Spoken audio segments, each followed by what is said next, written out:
Judge recognizes childhood friend on trial. What happens next will shock everyone. The courtroom buzzed with quiet anticipation, the weight of the upcoming trial settling over the spectators like an oppressive fog.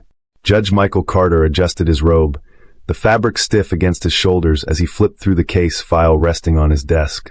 The details were already burned into his mind. A multi-million-dollar Ponzi scheme, hundreds of victims, lives shattered. He had presided over countless trials, but something about this one gnawed at him. A feeling, a shadow of recognition in the back of his mind, but he pushed it aside. The bailiff's voice cut through the murmurs, commanding order. All rise. The Honorable Judge Carter presiding. Michael entered the courtroom with his usual measured steps, his face composed, unreadable. He took his seat, gavel in hand, and nodded toward the prosecutor. Let's proceed. Before I go on, I know you do enjoy my story before you sleep, so if you really enjoy it, give this video a like, smash the subscribe button down below, and turn on the bell notification to get notified whenever I drop a new video. Alright, let's continue. The heavy doors at the back of the courtroom creaked open, and the defendant was led inside. Michael's fingers tightened around the gavel as the man was escorted to the defense table, hands cuffed in front of him. Recognition slammed into him like a brick wall. Elliot Reeves. Michael felt the air shift, his pulse thudding loudly in his ears. The same Elliot Reeves he had once considered his closest friend, the boy who had laughed beside him on the cracked sidewalks of their old neighborhood, the one who always talked his way out of trouble, no matter how deep he had sunk. Elliot's hair was neatly combed, his suit crisp, but nothing could hide the calculating gleam in his eyes. He had aged, but not much had changed. His arrogance was still there, lingering beneath the surface like a dormant snake waiting to strike. Michael forced himself to remain still, his expression impassive. This wasn't a reunion. This was justice. The prosecutor, Melissa Raines, stood, her voice steady. Your Honor, the state of New York brings charges against Elliot Reeves for financial fraud, money laundering, and wire fraud. The evidence will show that Mr. Reeves knowingly orchestrated a Ponzi scheme, defrauding hundreds of innocent people out of their life savings. Michael barely heard her. He was still watching Elliot, trying to reconcile the past with the man sitting before him.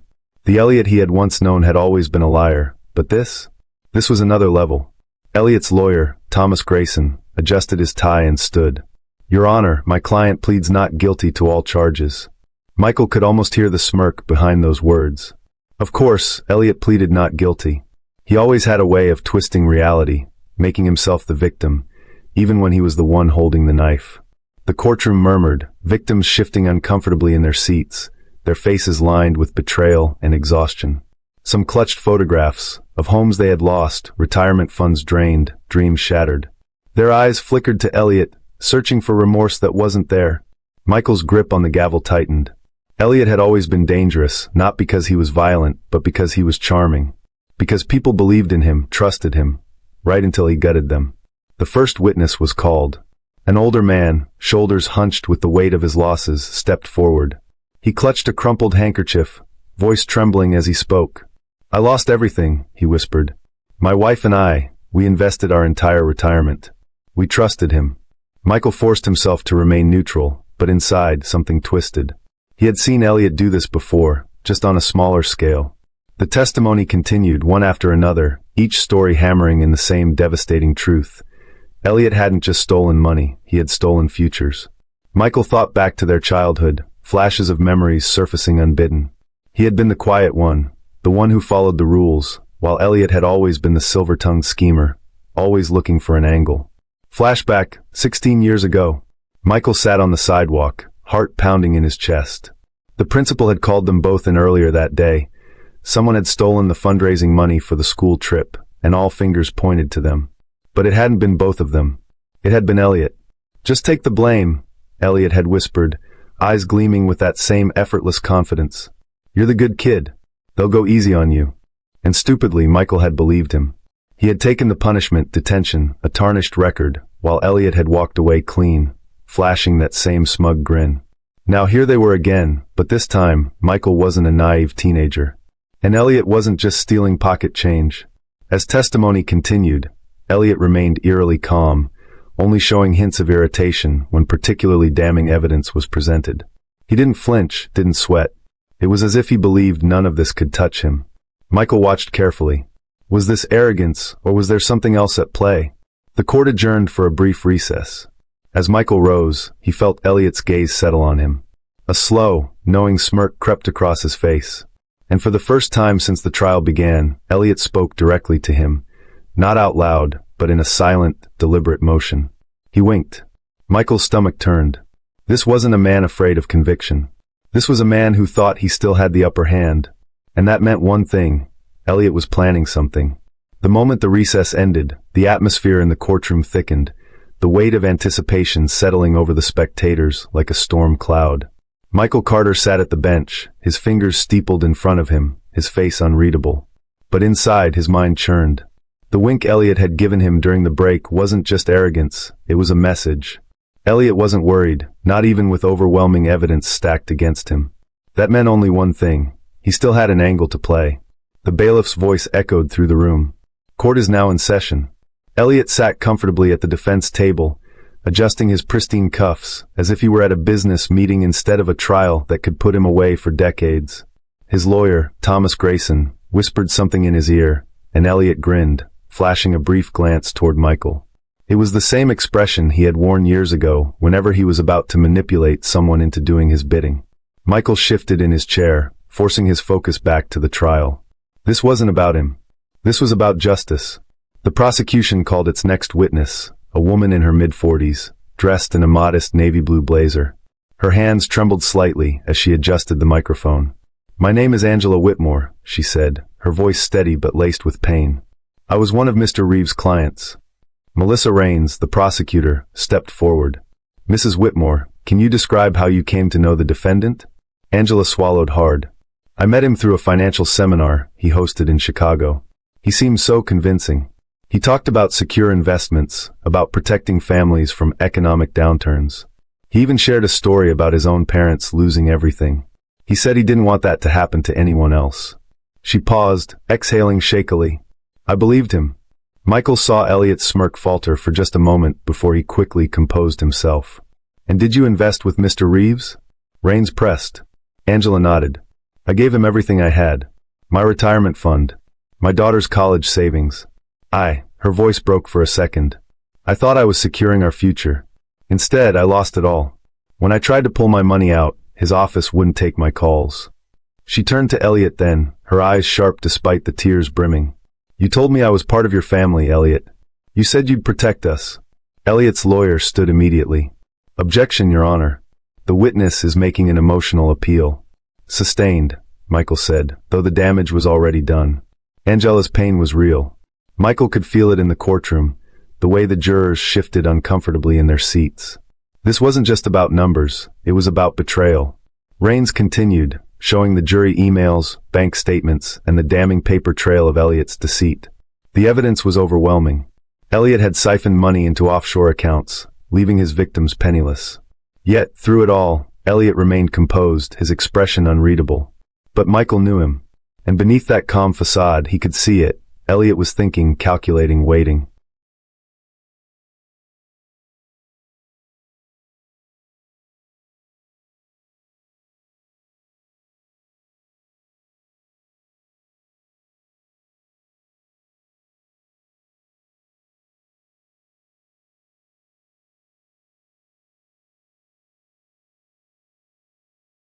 The defense cross-examined Angela, attempting to paint her as a careless investor who should have known better.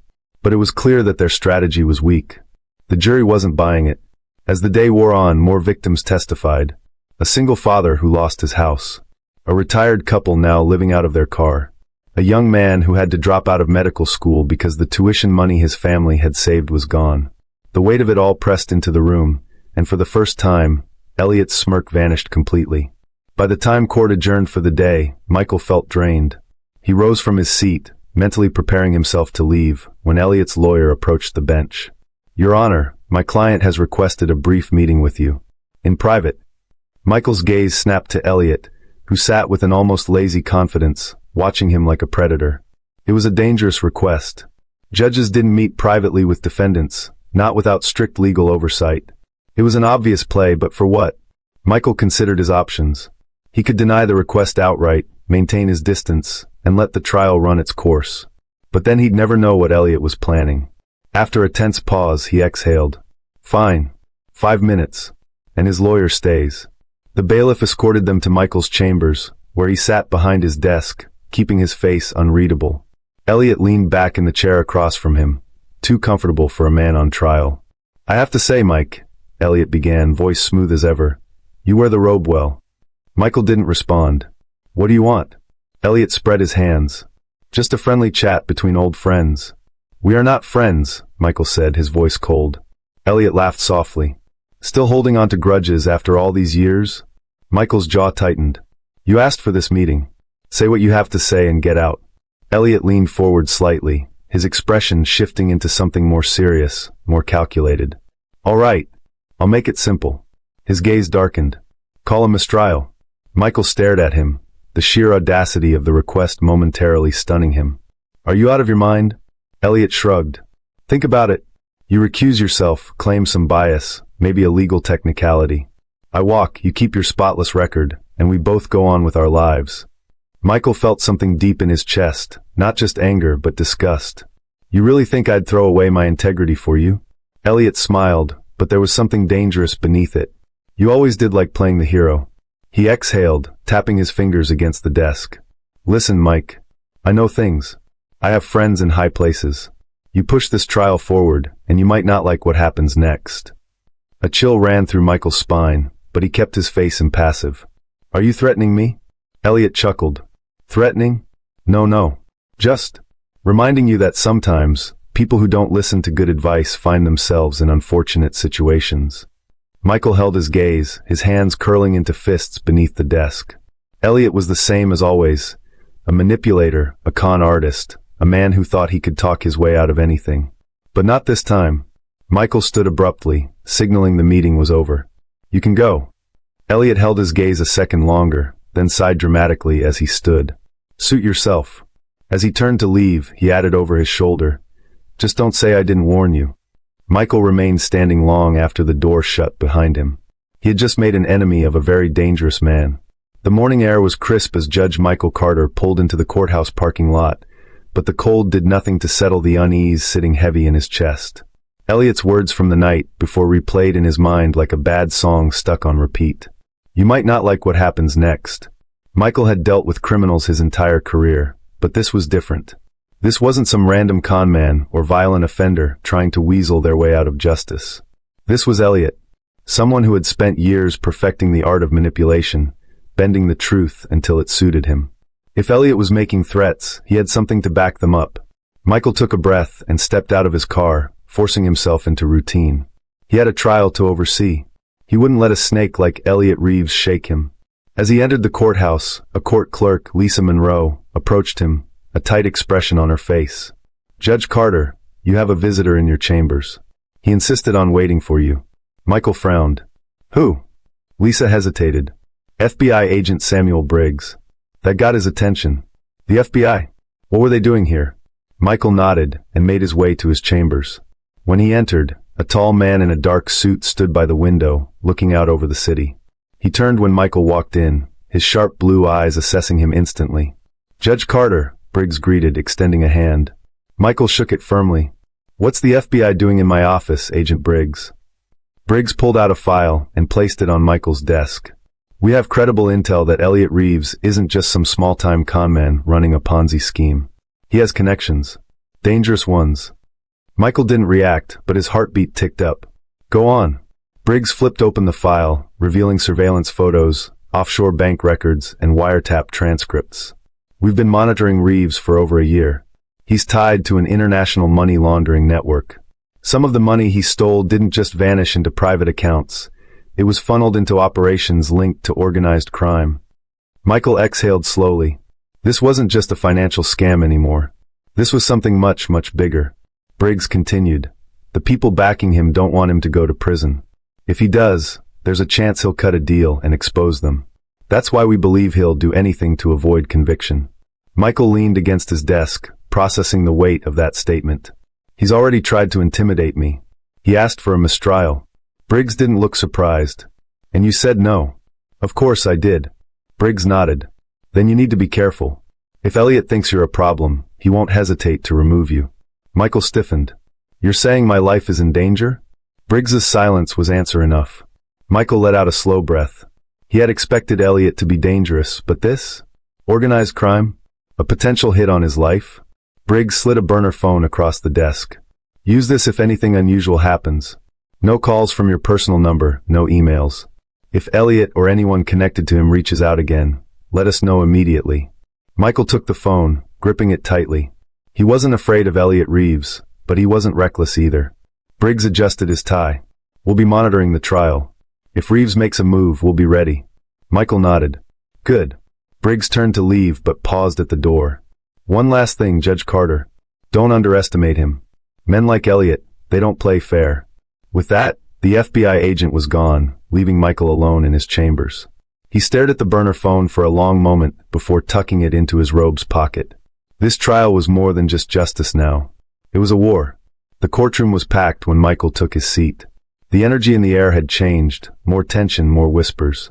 The media had caught wind of the trial's deeper implications, and now reporters lined the back, cameras flashing as Elliot was brought in. Elliot didn't look nervous. If anything, he looked amused. He adjusted his tie, then, bold as ever, winked at Michael. Michael felt his jaw tighten. He knew what that wink meant. You can't touch me. Michael cleared his throat and brought the court to order. Prosecution, please continue. Melissa Raines wasted no time. The state calls Detective James Monroe to the stand. A middle-aged detective with a no-nonsense demeanor took his place. He was one of the lead investigators on the case, and his testimony was crucial. Raines paced in front of the jury. Detective Monroe, can you tell the court what your investigation uncovered regarding Mr. Reeves' financial dealings? Monroe nodded. Our forensic accounting team traced over $200 million in stolen funds. A significant portion of that was moved offshore, but we discovered that large sums were funneled into shell companies linked to known criminal enterprises. The courtroom erupted into whispers. Michael banged his gavel. Order. Raines leaned forward. Are you saying the defendant wasn't just stealing from innocent people? That he was also laundering money for criminal organizations? Exactly. Monroe pulled out a stack of documents. We have records showing wire transfers to offshore accounts controlled by groups involved in arms trafficking, drug distribution, and cybercrime. This wasn't just a scam. It was part of a much bigger operation. Michael flicked his gaze toward Elliot. For the first time, his smirk was gone. Grayson, Elliot's lawyer, stood up quickly. Objection, Your Honor. Speculation. Michael held his stare on Elliot before responding. Overruled. Continue, Detective. Monroe handed over printed statements. These are direct bank records tying Elliot Reeves to those transactions. The jury leaned in, absorbing every detail. The entire courtroom could feel it. This was a game changer. Michael watched Elliot carefully. His body was rigid, his jaw clenched. He hadn't expected this. Raines stepped closer. Detective Monroe, in your professional opinion, was Mr. Reeves acting alone? Monroe shook his head. No. Given the scale of these operations, it's clear that Mr. Reeves had powerful backers. Michael felt the weight of those words settle over the room. If Elliot wasn't acting alone, then who was pulling the strings? As the detective finished his testimony, Michael prepared to call for a recess. But then, Elliot did something unexpected. He leaned over to his lawyer and whispered something. A moment later, Grayson stood. Your Honor, my client has reconsidered his plea. Michael's eyes narrowed. Go on. Grayson cleared his throat. Mr. Reeves is now willing to negotiate a deal. The courtroom erupted. Michael didn't move. His grip tightened on the gavel. He knew what this meant. Elliot was about to flip, and that meant the real monsters behind him were about to be exposed. The courtroom was in chaos. Reporters scribbled frantically, jurors exchanged uncertain glances, and spectators murmured in shock. Elliot Reeves, smug, untouchable Elliot, was suddenly willing to negotiate. That wasn't a change of heart. That was fear. Judge Michael Carter remained motionless, keeping his expression neutral. He knew better than to react in front of a courtroom filled with hungry eyes. But internally, his mind was racing. Elliot had spent years orchestrating his fraud, swindling millions, and brushing off accusations like lint on a tailored suit. He was the type of man who never gave in. So why now? Michael rapped his gavel twice. Order. The noise settled into a tense silence. He turned to Elliot's attorney, Peter Grayson. Are you saying your client wishes to change his plea? Grayson straightened his tie. Not exactly, Your Honor. My client is willing to provide crucial information regarding the financial networks tied to this case, in exchange for leniency. Michael's stomach twisted. He knew what this was. Elliot wasn't just negotiating for a reduced sentence. He was trying to save his own skin. If the FBI was right, and Elliot had been laundering money for organized crime, then those same people would see him as a liability now. If he was flipping, it meant he feared something worse than prison. Melissa Raines, the lead prosecutor, didn't flinch. Your Honor, the prosecution is willing to hear Mr. Reeves out, but we will not agree to any deal without substantial evidence. Elliot leaned forward, smirking. Oh, I have evidence. Enough to make a few powerful people very unhappy. Michael's grip on his gavel tightened. Elliot was playing a dangerous game, one he might not survive. Michael exhaled sharply. The court will take a recess. Mr. Reeves and both legal teams will meet in my chambers immediately. He struck the gavel. The courtroom erupted again, but Michael ignored it as he rose. This wasn't just a trial anymore. This was turning into a war zone. Minutes later, in Michael's private chambers, the tension was suffocating. Elliot lounged in his seat, as if he wasn't the center of a national scandal. Across from him, Melissa Raines sat rigid, arms crossed, her face unreadable. FBI agent Samuel Briggs had joined them, standing near the door like a silent enforcer. Michael took his seat behind his desk. All right, Mr. Reeves. Talk. Elliot's smirk widened. Straight to business. I always liked that about you, Mike. Michael's jaw clenched. Judge Carter, you'll refer to me properly or not at all. Elliot chuckled. Fair enough. Here's my offer. I give you names, account numbers, offshore transactions, all of it. In return, I get protective custody and a reduced sentence. Briggs scoffed. Protective custody? You mean you want us to keep you alive after you betray some of the most dangerous people in the world? Elliot spread his hands. That's exactly what I mean. You need me alive if you want to bring these guys down. Melissa leaned forward. How do we know you're not bluffing? You've built a career on deception. Elliot's smile faltered. For the first time, Michael saw something flicker in his expression, real fear. He pulled out a small flash drive from his pocket and placed it on the desk. This is just a preview. Wire transfers, shell company registrations, phone call transcripts. If I go down, I'm not going down alone. Briggs snatched up the drive and turned to Michael. We need to verify this. Michael nodded. Do it. Elliot sighed.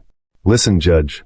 I know you'd love nothing more than to see me rot in a cell, but you don't understand the kind of people I'm dealing with. If you send me to prison without a deal, I won't make it a week. Michael studied him carefully. He wanted nothing more than to deny Elliot's request, to watch him finally face consequences. But the law wasn't about personal grudges. It was about justice. And if Elliot had information that could take down something bigger, Michael couldn't ignore it.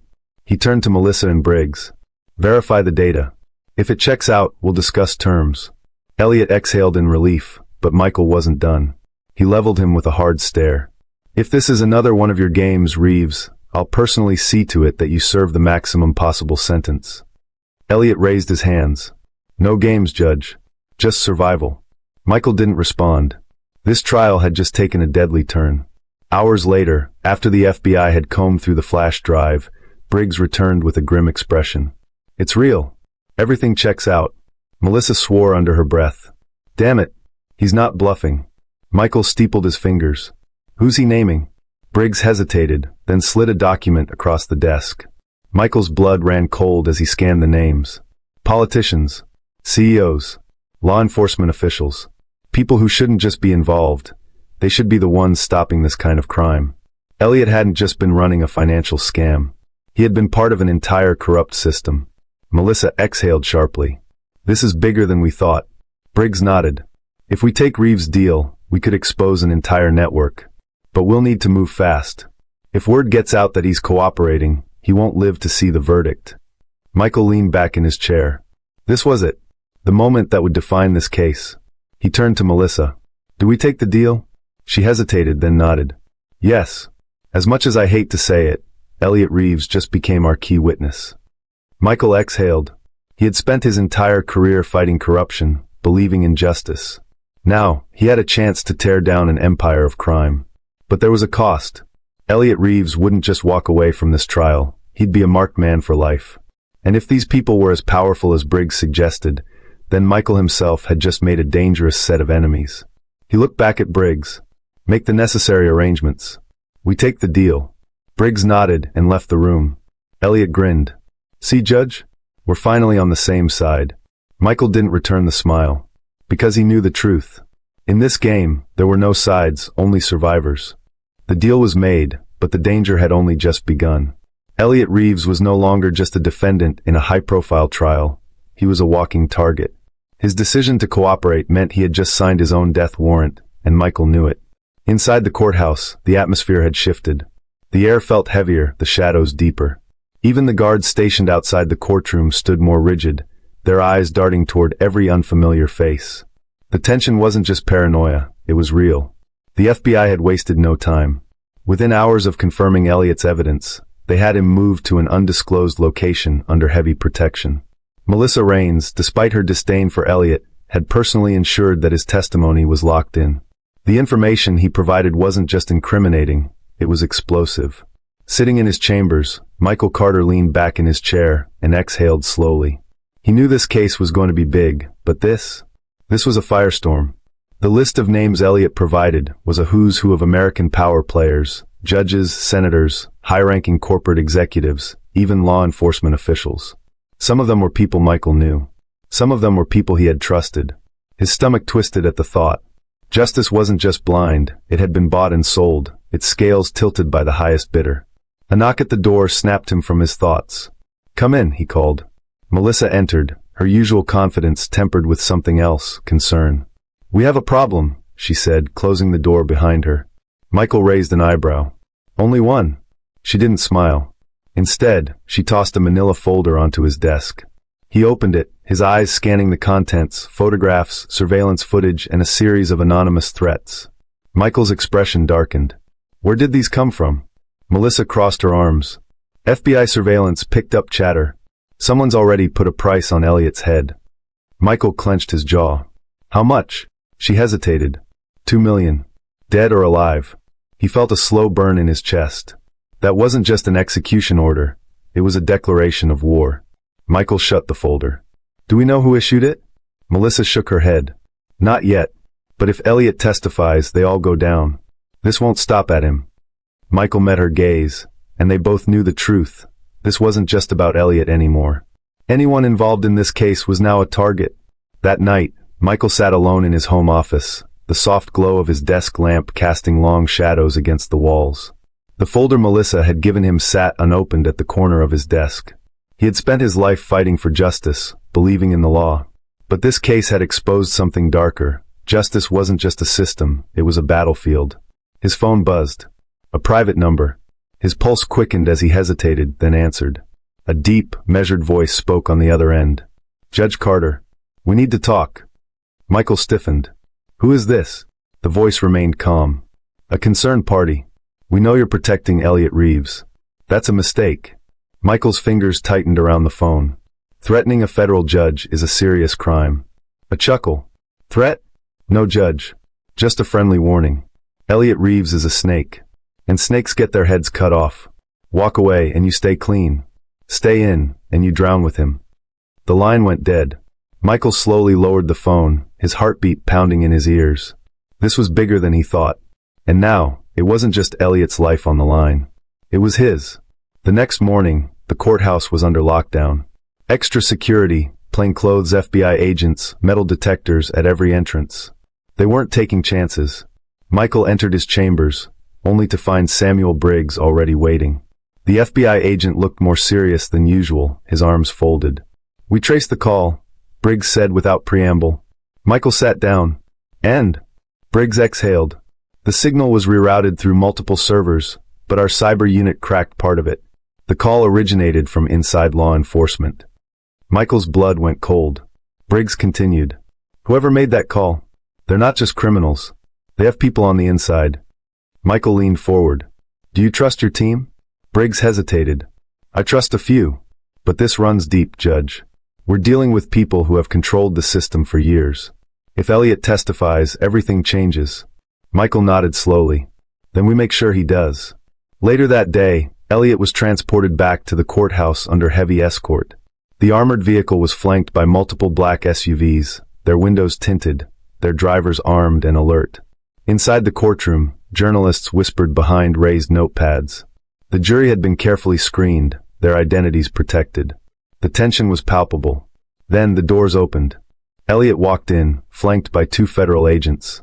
He looked different. His usual arrogance had faded. His eyes darted toward the crowd, scanning faces. Michael watched as he took the stand.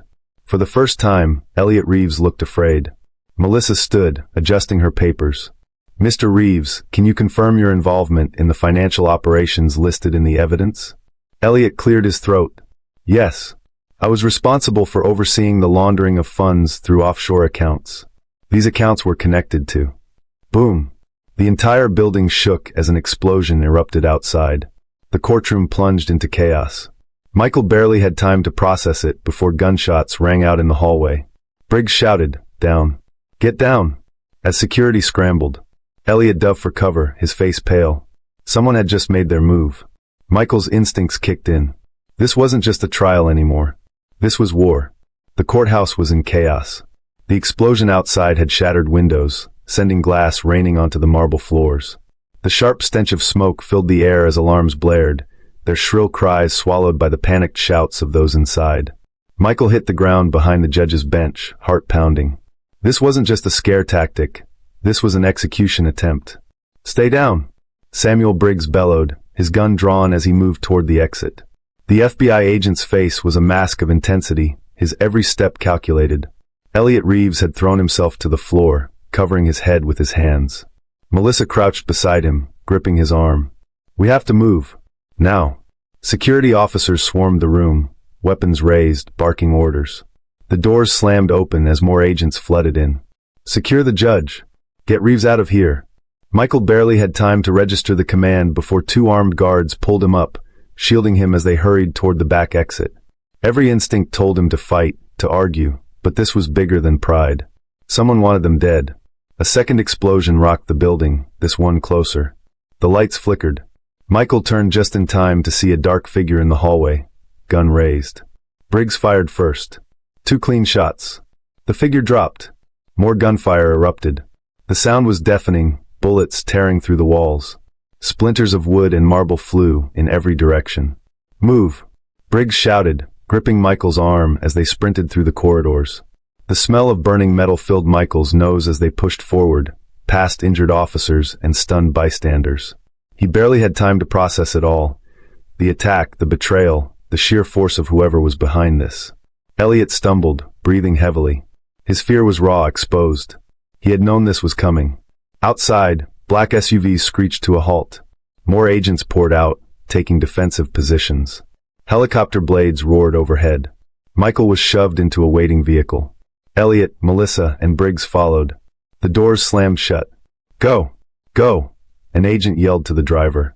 The SUV sped off just as another explosion erupted behind them, shaking the street. Michael exhaled sharply, pressing a hand to his temple. What the hell just happened? Briggs was already on his phone. "We've been compromised. That wasn't just an attack. Someone knew our exact movements." Melissa turned to Elliot, her expression sharp. "Who was that? Who's trying to kill you?" Elliot's hands trembled as he wiped sweat from his face. His voice was hoarse when he finally spoke. "You don't understand. They're everywhere." Michael leaned forward. "Start talking. Now." Elliot swallowed hard. "It's not just one person. It's a network. A system. The moment I turned myself in, I signed my death warrant. You think I was just laundering money? I was financing an empire." Briggs frowned. "An empire?" Elliot nodded. "Drugs, weapons, politicians, law enforcement. All connected. The people pulling the strings? They don't lose. Ever. And if I testify..." He stopped, his breath shallow. Melissa's voice was razor sharp. "If you testify, they all fall." Elliot nodded. "And they'd rather burn this city down than let that happen." Michael's mind raced. This wasn't just corruption. This was something deeper, more dangerous. Briggs' phone rang. He answered immediately. "Briggs." A pause. His expression darkened. "Understood." He hung up. "We lost 3 agents in that attack. The courthouse is in lockdown. And there's more." Michael met his gaze. "What?" Briggs clenched his jaw. The judge presiding over the RICO case in Chicago? Dead. Senator Wallace? Missing. Another witness in witness protection? Executed. A cold weight settled in Michael's chest. Melissa exhaled sharply. They're eliminating anyone connected to this case. Elliot's face was pale. And they won't stop. Silence filled the SUV. Michael had seen corruption before. He had ruled on difficult cases, made enemies, witnessed the cracks in the system. But this was a war. His phone buzzed. A text message. No name. No number. Just a single warning. Walk away, Carter, or you're next. Michael slowly lowered the phone, his pulse hammering. This wasn't just about justice anymore. This was survival. The SUV sped through the city streets, taking sharp turns as Briggs barked orders into his phone. The sirens had faded, but the chaos was far from over. They were still being hunted. Michael stared at the anonymous text on his phone. Walk away, Carter, or you're next. His jaw clenched. The threat wasn't subtle. It wasn't a warning, it was a promise. He exhaled sharply and turned to Elliot. Who's giving the kill orders? Elliot hesitated, his hands still trembling. The man was used to luxury, power, control, not running for his life. I don't know, he admitted. I never dealt with them directly. I handled the money, the logistics. But the orders? They came from higher up. Melissa scoffed. Higher up.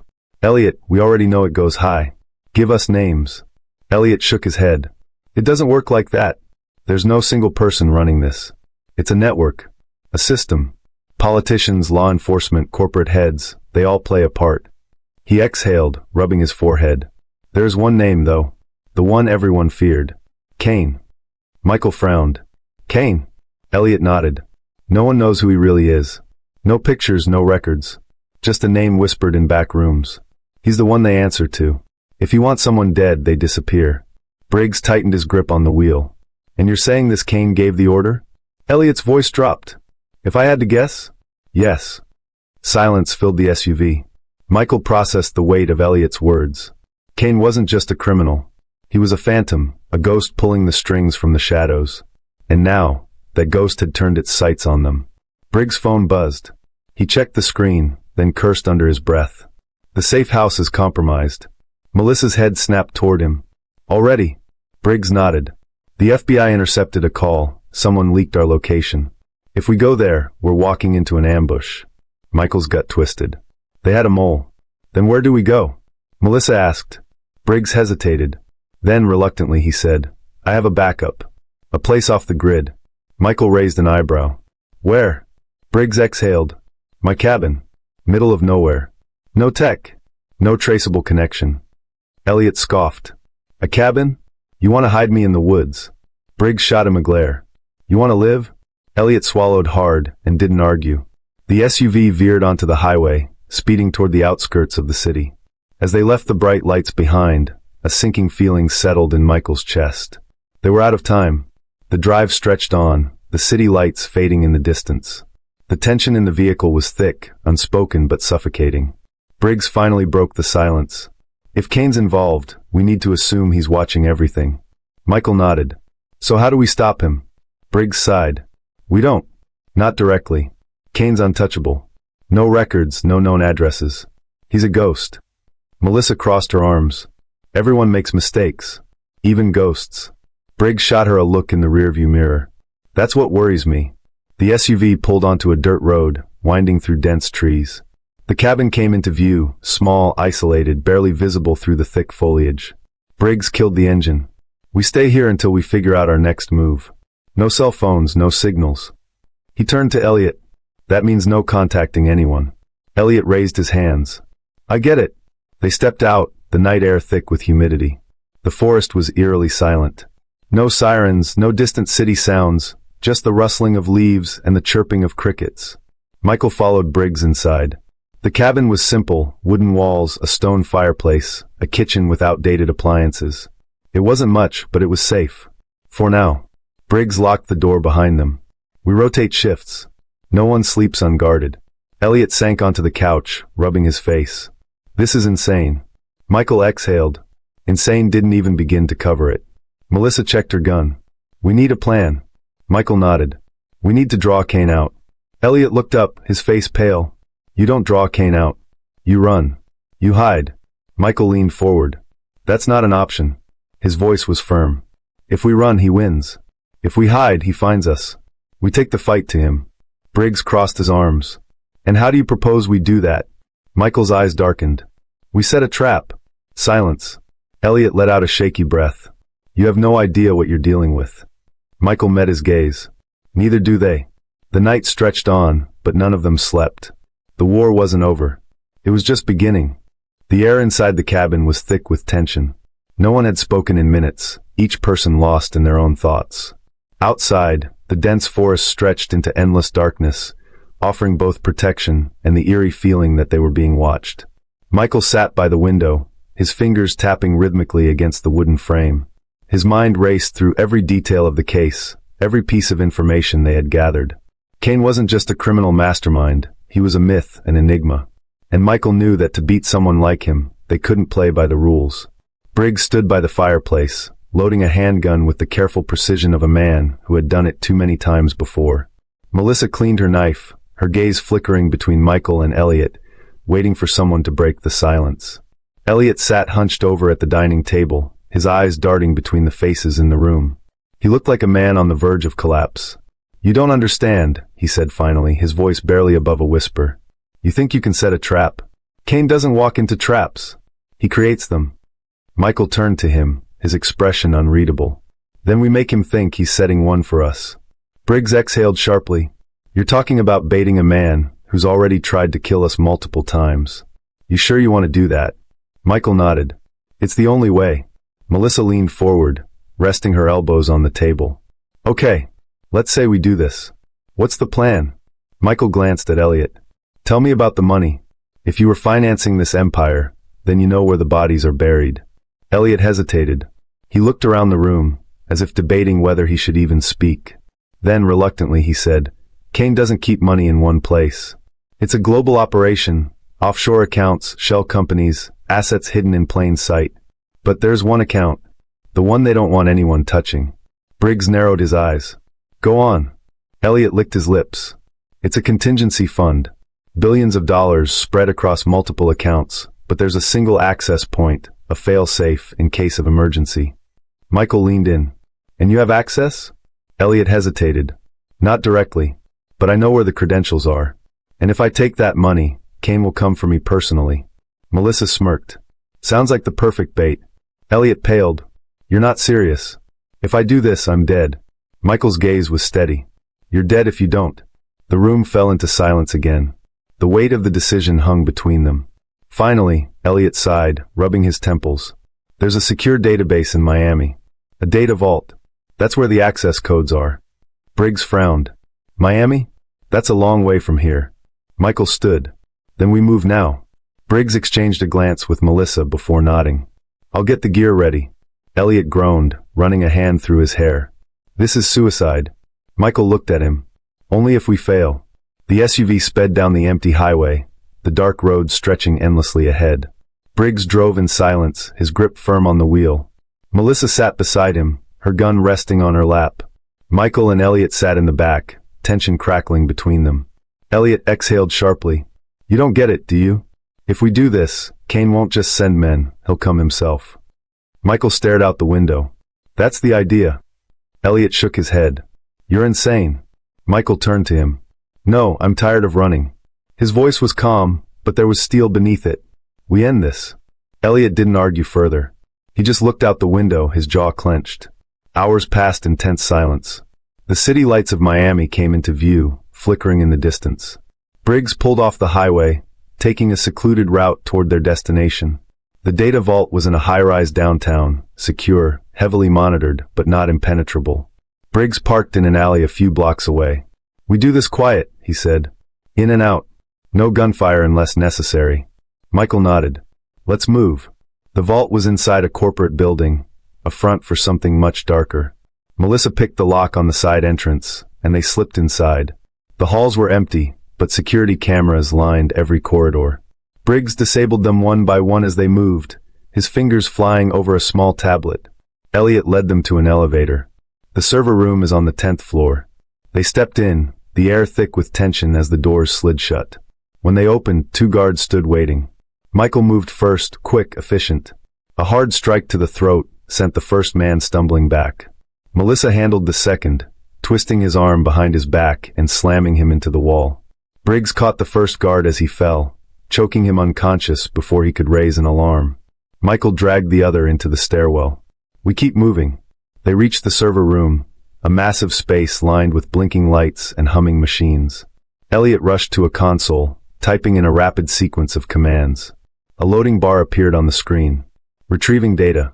Michael kept watch by the door. How long? Elliot's hands trembled as he typed. A few minutes. Melissa's grip tightened on her gun. We don't have a few minutes. Footsteps echoed down the hall.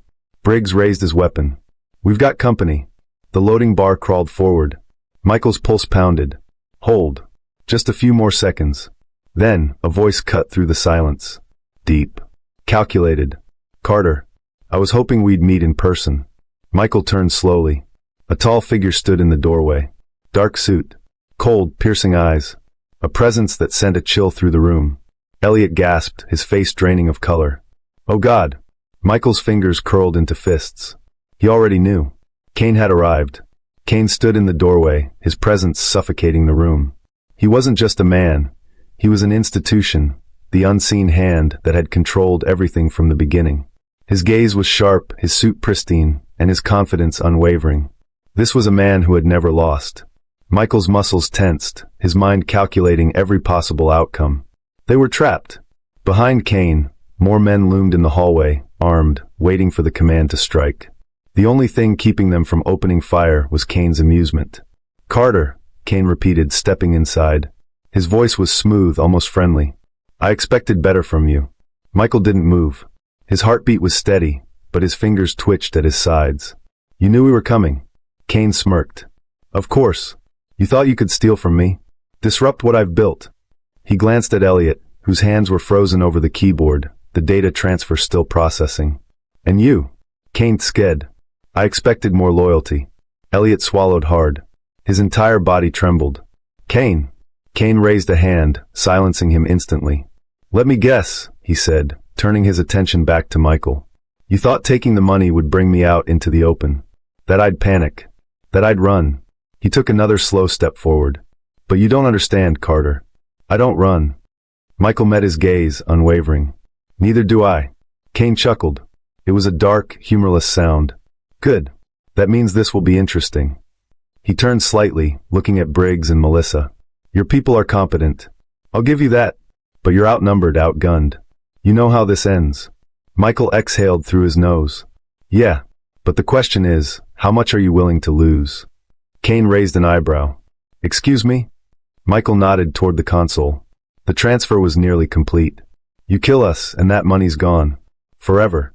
Every last dollar. I made sure of it. Cain's smirk faltered for the first time. A flicker of irritation passed through his eyes, but it vanished almost instantly. You're bluffing. Michael tilted his head. Am I? Cain turned to Elliot. Shut it down. Elliot's fingers twitched over the keyboard, but he hesitated. Cain's voice dropped lower. Now. Elliot's breathing was rapid. He looked at Michael. Michael shook his head once. No. Elliot swallowed hard, his fingers hovering. Then, he hit the final key. The screen blinked. Transfer complete. Cain's expression darkened. For the first time, he looked dangerous. Big mistake, he murmured. Michael didn't hesitate. He moved first. With a sharp motion, he grabbed the nearest chair and hurled it at the guards in the hallway. The distraction lasted half a second, but that was all they needed. Melissa was already moving. She kicked the server tower hard, sending sparks flying as it crashed over. Briggs raised his weapon, firing at the overhead lights, plunging the room into flickering darkness. Michael lunged. He grabbed Elliot and pulled him away from the console, just as Cain reached for him. The room exploded into motion. Gunfire erupted. Bullets whizzed past, shattering glass and ricocheting off metal. Melissa flipped a table for cover as Briggs returned fire. Michael dragged Elliot toward the emergency exit. Move. Elliot stumbled, but he followed. Melissa covered their retreat, emptying her clip before tossing a smoke grenade. Thick clouds filled the room. Cain's voice cut through the chaos. Carter. Michael didn't look back. They had what they came for. Now they had to survive. The stairwell was a blur of movement. Melissa reloaded as they sprinted downward, Briggs covering the rear. "We won't make it to the car," Briggs called out. Michael knew he was right. Cain's men would have the exits blocked. They needed another way out. Elliot panted. "Underground parking. There's a service tunnel that leads to another building." Michael didn't hesitate. "Then that's where we go." They burst through the lower-level door.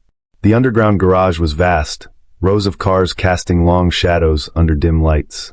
Footsteps echoed behind them. They weren't alone. Melissa spotted the tunnel entrance, a steel door at the far end. "There!" Michael pushed Elliot forward. "Go!" Gunfire erupted. Sparks flew as bullets struck metal. Briggs fired back, dropping 2 men as they reached the door. Melissa kicked it open. Inside now. They dove through. Briggs slammed the door shut, jamming a metal rod through the handle. Panting, Michael looked around. They were in a maintenance tunnel. Concrete walls. One path forward. Elliot gasped for breath. "This leads to another exit. We can lose them." Michael nodded. "Then we move." They ran. Behind them, the sound of pounding footsteps grew louder. Cain wasn't letting them escape easily. Briggs slowed, turning back. "I'll hold them off." Michael grabbed his arm. "No. We stick together." Briggs hesitated, then nodded. They pushed forward, reaching the end of the tunnel. A rusted door stood before them. Melissa shoved it open. Cool night air rushed in. They were outside, an alley behind a warehouse. Michael didn't stop. "To the docks." Elliot gaped at him. "The docks?" Michael's expression was grim. "We're leaving Miami." Briggs pulled out a burner phone. "I know a guy with a boat." Melissa checked the alley. No movement. We might have lost them. Michael knew better. Cain wasn't the kind of man you lost. They reached the waterfront. The waves shimmered under moonlight. A small fishing boat idled at the dock, a grizzled man waving them over. Briggs nodded. "Get in." They climbed aboard. The engine rumbled to life. Michael exhaled, watching the city lights shrink as they pulled away.